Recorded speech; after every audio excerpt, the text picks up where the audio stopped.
सर्वप्रथम सारी महिमा हम परमेश्वर के वचन को देते हैं और परमेश्वर के वचन को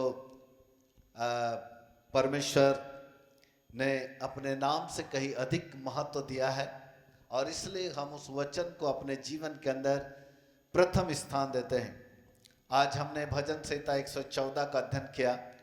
भजन संहिता 114 का पहला पद एक बहुत ही अद्भुत बात सामने प्रकट करता है। वो कहता है कि जब इज़राइल ने मिस्र से अर्थात याकूब के घराने ने अब अन्य भाषा वालों के मध्य से कूच किया। याकूब के घराने ने यानी इज़राइली लोगों ने अन्य भाषा वालों के मध्य में प्रवेश किया। हालेलुया। हम पहले अपनी एक व्यक्तिगत भाषा वाले लोग थे। हम याकूब के घराने के लोग हैं। हम आत्मिक इज़राइली लोग हैं। उन दिनों में पुराने नियम के लोगों के पास में भी अन्य भाषा थी।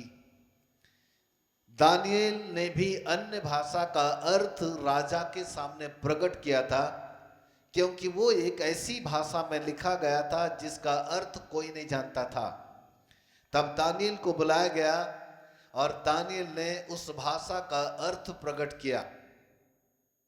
कहने का मतलब यह है कि अन्य भाषा पुराने नियम में भी थी, अन्य भाषा नए नियम में भी है। हम सब लोग अपनी अपनी भाषा, अपनी जाति बिरादरी की भाषा, अपनी संस्कृति की भाषा, अपने एरिया की भाषा, क्षेत्रीय भाषा, फिर अपने राज्य स्तरीय भाषा और हम देश की भाषा को जानते हैं। लेकिन अधिकांश लोग अन्य भाषा के महत्व को नहीं समझते। बाइबल यहाँ पर कहती है कि याकूब का घराना अन्य भाषा वालों के बीच में प्रवेश किया, कूच किया। तो जैसे ही याकूब के घराने ने यानी इज़राइली लोगों ने अन्य भाषा वालों के बीच में प्रवेश किया, उनके लिए 3 बातें हुई।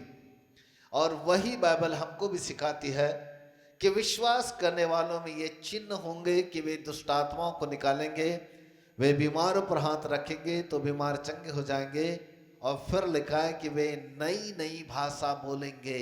हालेलुया। कौन सी भाषा बोलेंगे? नई नई भाषा। तो नई नई भाषा का मतलब है अन्य अन्य भाषा। अर्थात पुराने में इज़राइली लोगों ने जैसे अन्य भाषा वालों के बीच में प्रवेश किया, वैसे ही हम सब आत्मिक इज़राइली यदि हम अन्य भाषा के बीच में प्रवेश करते हैं तो हमारे लिए भी 3 बातें जन्म लेती है। बोलो यीशु प्रभु की। हालेलुया। नंबर 1, दूसरा पद पढ़ते हैं जल्दी से। माइक। दूसरा पद जल्दी, यहां से पढ़ो जरा, माइक में पढ़ो। हाँ। तब यहूदा यहोवा का पवित्र साज और इज़राइल उसके राज्य के लोग हो गए। तब यहूदा यहोवा का पवित्र स्थान हो गया। तब यहूदा प्रदेश के रहने वाले यहूदी लोग, इज़राइली लोग जब अन्य भाषा वालों के बीच में प्रवेश किए तो बाइबल वो कहती है कि ये यहूदा यहोवा परमेश्वर का पवित्र स्थान बन गया। आया कि कुछ समझ में? पवित्र स्थान बन गया, पवित्र स्थान बन गया। आज लोग पवित्र स्थानों की चर्चा करते हैं और तीर्थ यात्रा के रूप में जाते हैं, वहां पर नतमस्तक होते हैं, बहुत सारे फूल मालाएं, बहुत सारी भेंट लेकर के जाते हैं और वो अपने अपने तरीके से लोग वहां चढ़ाते हैं। और उनको पूछा जा क्या था तो बोले ये बड़ा पवित्र स्थान है, बड़ा तीर्थ स्थान है। मैं आपको एक बात बताना चाहता हूं कि तीर्थ स्थान या पवित्र स्थान कोई जगह नहीं होती, परंतु तीर्थ स्थान या पवित्र स्थान एक व्यक्ति होता है। हालेलुया।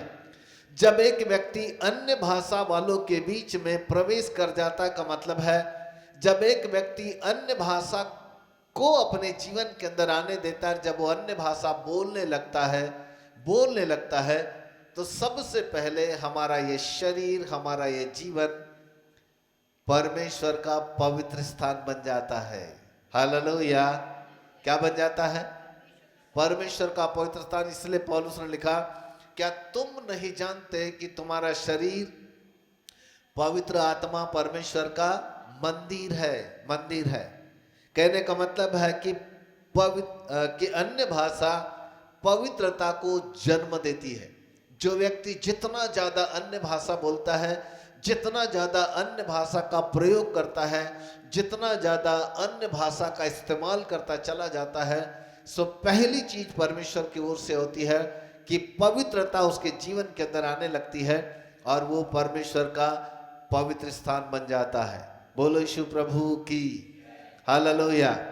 नाउ नंबर 2, उसके नीचे की लाइन में लिखा है कि और इज़राइल उसके राज्य के लोग हो गए। सब लोग मेरे पीछे बोलिए, और इज़राइल उसके राज्य के लोग हो गए। इसका मतलब है कि हम परमेश्वर के राज्य के लोग बन जाते हैं। दूसरे शब्दों में हम कह सकते हैं उसको रिलेशनशिप विथ गॉड, यानी परमेश्वर के साथ हमारा एक रिश्ता बन जाता है क्योंकि हम परमेश्वर के राज्य के लोग बन गए। पहले हम अलग लोग थे, पहले हम किसी और की प्रजा थे, लेकिन जब पवित्र आत्मा के द्वारा सत्य का वचन हमारे जीवन के अंदर आया और जब हमने प्रभु यीशु मसीह के लहू से अपने पापों की शुद्धिकरण को प्राप्त किया और पवित्र आत्मा की छाप लगी और फिर जब हम अन्य भाषा बोलने लगे, तो बाइबल कहती है हमारा परमेश्वर के साथ एक गहरा रिश्ता बन गया। बोलो यीशु प्रभु की प्रेज गॉड हालेलुया, है ना। परमेश्वर के साथ हमारा एक रिश्ता बन जाता है, हम परमेश्वर के बेटा बेटी बन जाते हैं। हमारा परमेश्वर के साथ एक रिलेशन हो गया, एक रिश्ता बन गया। हम बाप बेटों का रिश्ता बन गया, बाप बेटी का रिश्ता बन गया। और इस प्रकार से परमेश्वर अन्य भाषा के महत्व को हमारे जीवन के अंदर प्रदान करता है। नंबर 1, अन्य भाषा का सबसे पहला महत्व यह है कि हम परमेश्वर का पवित्र स्थान बनते हैं, यानी होलीनेस, हमारे अंदर पवित्रता आने लगती है। सो पहला अन्य भाषा का संबंध है होलीनेस यानी पवित्रता।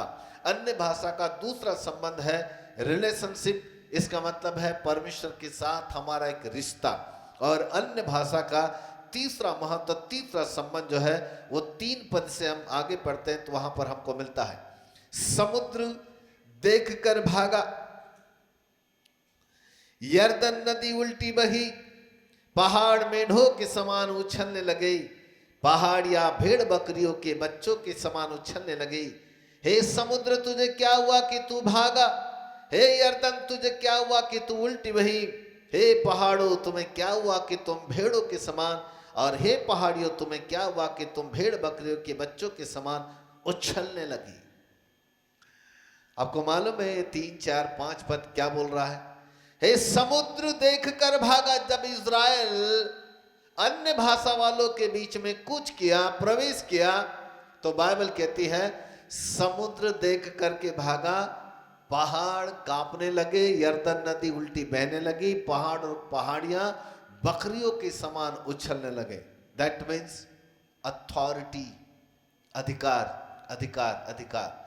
जब हम अन्य भाषा का इस्तेमाल करते हैं तो परमेश्वर की ओर से हमारे पास एक अधिकार आने लगता है ताकि हम भी समुद्र का सामना कर सके, जैसे मूसा ने किया और कहा ऐ समुद्र तू 2 भाग हो जा। समुद्र 2 भाग हुआ। वहां यीशु ने कहा ऐ समुद्र की लहरों थम जाओ। समुद्र की लहरें थम गई, थम गई। कहने का मतलब यह है अन्य भाषा 3 चीजों को प्रदान करता है। नंबर 1, जब हम अन्य भाषा में प्रवेश करते हैं तो हमारे पास आती है पवित्रता, हम परमेश्वर के पवित्र स्थान बनते हैं।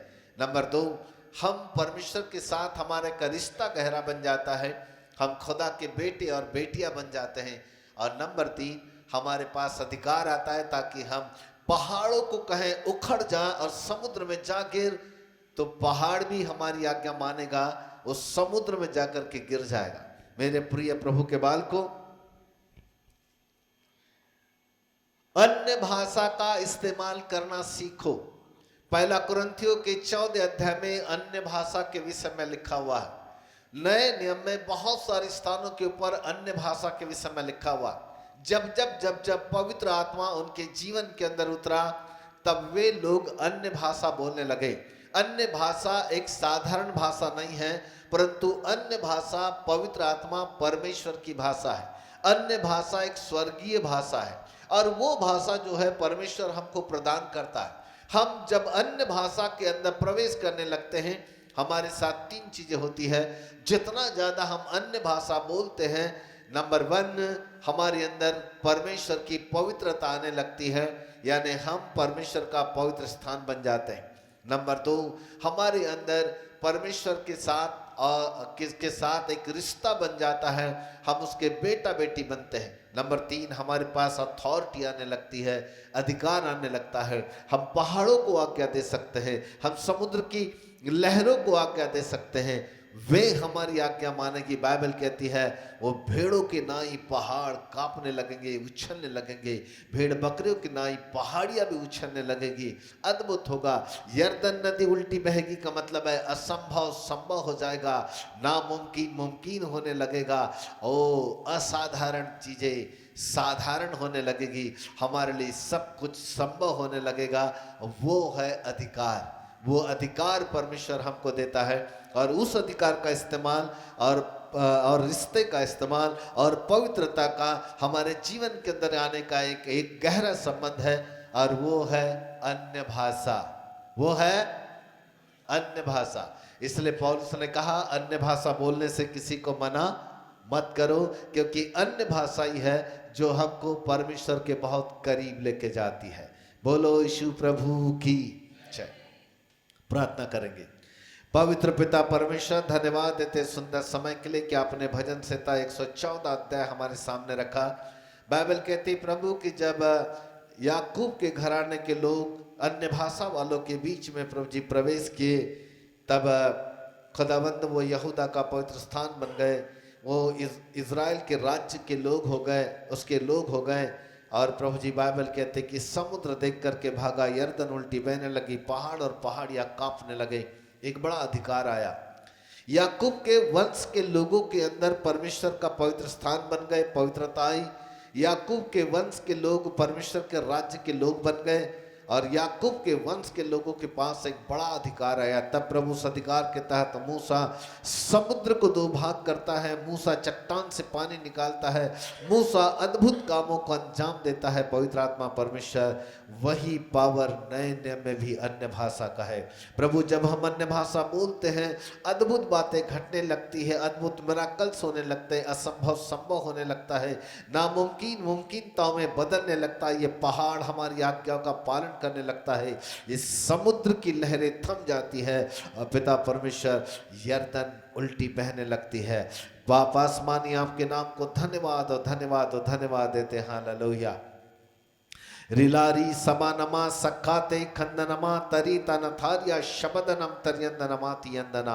मेरे मित्र पवित्र आत्मा आपका तेजस्वी प्रकाश हमारे जीवन के ऊपर चमके, और हम सब लोग अन्य भाषा से परिपूर्ण होकर आपकी महिमा का कारण बनने पाए। धन्यवाद प्रभु, आपके नाम को धन्य कहते हैं। आदर सम्मान महिमा सब कुछ आपको देते हुए महिमावंत मसीह यीशु के नाम से मांगते हैं। ग्रहण करो पिताजी, आमीन और आमीन। बोलो यीशु प्रभु की हालेलुया।